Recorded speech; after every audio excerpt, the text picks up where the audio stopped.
আর যেখানে থাকো খবরদার নিজেদের আখলাক, ইমান, আমল এটা খুব গুরুত্বপূর্ণ বিষয়।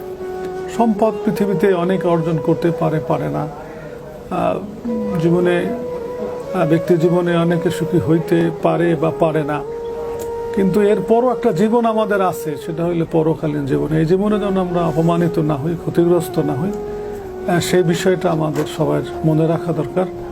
অভাব থাকতে পারে, অভাবের তাড়নায় আমরা অসৎস বা অসত্য বা শরিয়াত গর্হিত কোনো পন্থায় আমরা সম্পদ অর্জন করার চেষ্টা করব না।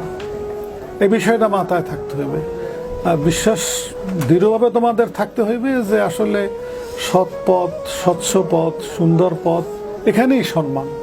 অস্বচ্ছ, অসুন্দর বা মিথ্যা এই পথে কোনোদিন শান্তি নেই, কোনোদিন সম্মান নেই।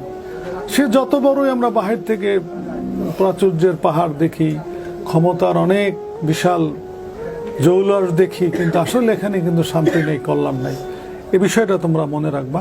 সমাজে আমরা টিকতে চাই জ্ঞান দিয়া, আদর্শ দিয়া, যুক্তি দিয়া, কৌশল দিয়া, পেশি শক্তি দিয়া না, দলাদলি গ্রুপিং করিয়া না, মারামারি হানাহানি করিয়া না।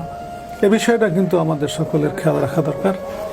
আর তোমরা পড়াশোনাও করবা, পেশার জন্য চেষ্টা করবা, যে পেশায় যে নিয়োজিত সফল ব্যক্তি হও এই ধরনের চিন্তা করবা। আর সাথে সাথে আল্লাহ পাকের ইবাদত করবা, আল্লাহ পাকের কাছে সাহায্য চাবা, আল্লাহর কাছে কান্নাকাটি করবা, দেখবা জীবনের সব কিছুতে বরকত হবে।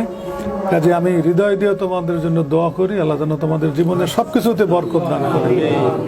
ঠিক আছে, আল্লাহ ভালো রাখুক তোমাদের সবাইকে। হ্যাঁ।